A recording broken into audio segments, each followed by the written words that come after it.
I was going through Dublin Airport before COVID, and all the alarms went off, and he made me go back. He said, "Can you kick off your shoes, please?" I kicked off the shoes, I went through again, all the alarms went off, and he said, "Can you let your hair down?" He examined all my curls, and he patted me down again. And he got as far as my bum, and he said, "What's this then?" And I was nearly going to say, "It's my bum." And I said, "It's a poem." And I had to shamefacedly admit that it's an unfinished poem. And he said I should be ashamed of myself. He said, "Let me see it." He took it out and he looked at it. This is in Ireland, of course. And he said, "You could change small to tiny." And then he went on and he said, "The next time you write a poem, kick off the shoes." So now when I'm writing poetry, I wear nothing at all and I kick off the shoes.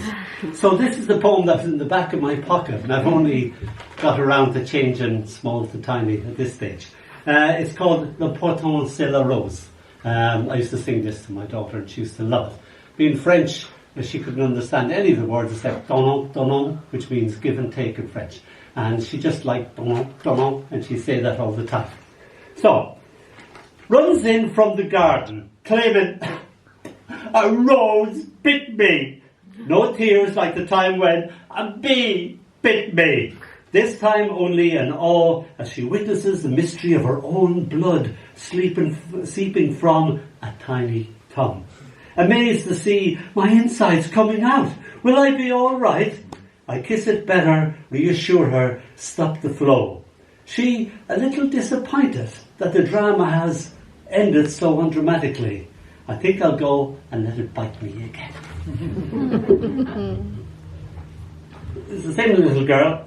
If you're going to write poetry, I advise you to get a 3-year-old girl. All you do is just take down the stuff and take all the credit.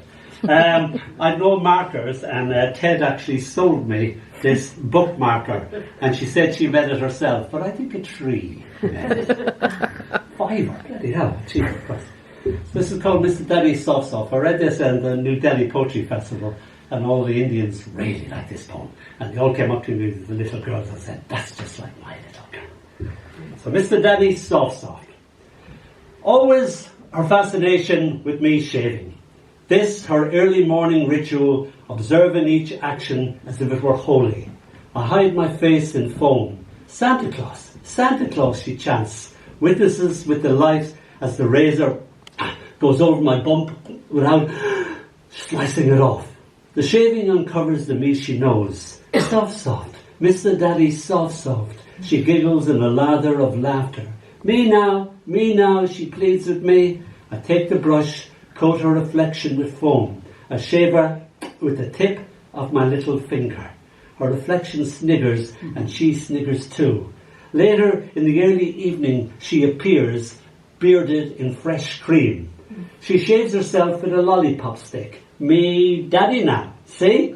I cha-cha-cha on the tips of my toes as she clings to my fingertips. The living room dances around us. One delighted, half-shaved little girl, one delighted, soft, Mr. Daddy. This is called The Smell of Purple, which is the title of this book.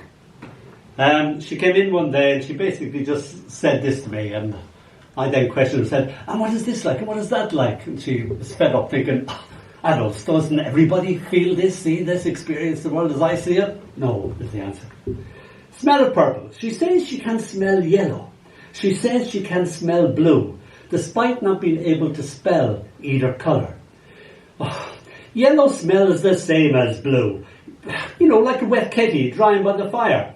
Red smells like mummy when she kisses. Her kisses smell different when she kisses you. Then she smells like flames with little orange tips. Purple is my favourite smell. It smells just like a magic spell.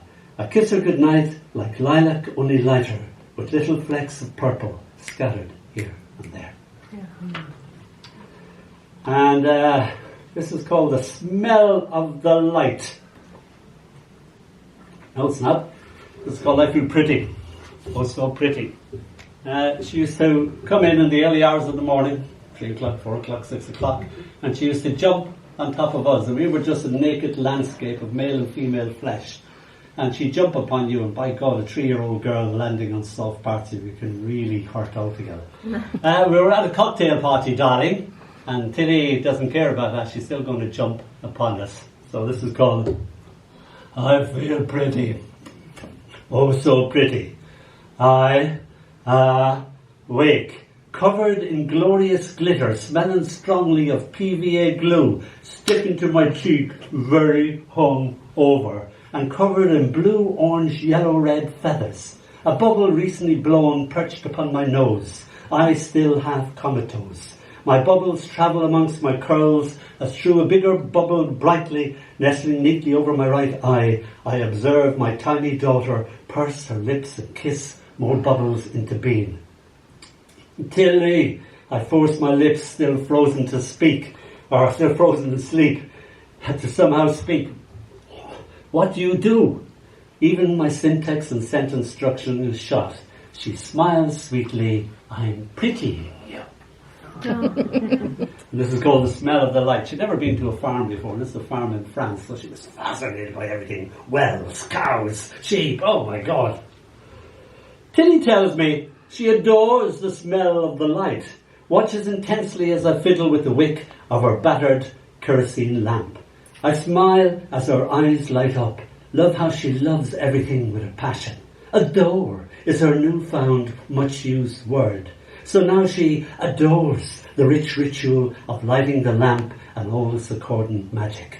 Hand in hand we scatter the darkness that snarls and reluctantly backs away, but then creeps back behind us, its tongue lapping at us, licking its lips as if it swallow us up, but is afraid of the smelly light. The wind tries to blow us out. Scared, she clutches me all the tighter. I don't like the way the light makes the darkness darker. Her voice shivers. I catch her up in the crook of my arm. She cuddles closer as we walk on towards the barn, adrift in a sea of darkness. We, the only speck of light, no stars tonight. We, the light of the world. The pregnant cow lowing as if it knows we are coming.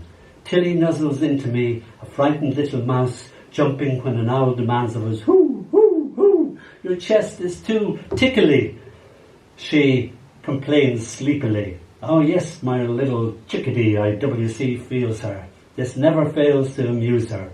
Our intertwined laughter and the smell of the light dispelling the darkness. The pregnant cow delighted to see us. Finally, a little haiku to end. This is called New Dog, Old Tricks. It was her 3rd year of being herself, and we had a party and 33 little girls over to prove this fact. And jelly was the big thing. Green jelly, yellow jelly, red jelly, you name it. And green jelly was the favourite for some reason. And we ran out of green jelly. So I had to go out to the kitchen and get more green jelly. And I was coming back and there was commotion in the room. And I was thinking, what the hell can 33 little girls get up to that would make that amount of noise? I was terrified. I thought something bad had happened. And as I approached the door and was about to turn the knob, the noise cut like that. Now I was even more frightened by the silence. And before I could open the door banged open and 33 little girls stampeded over me. And my daughter basically said this. The dog's in the loo. We was teaching him to pee. And he just fell in.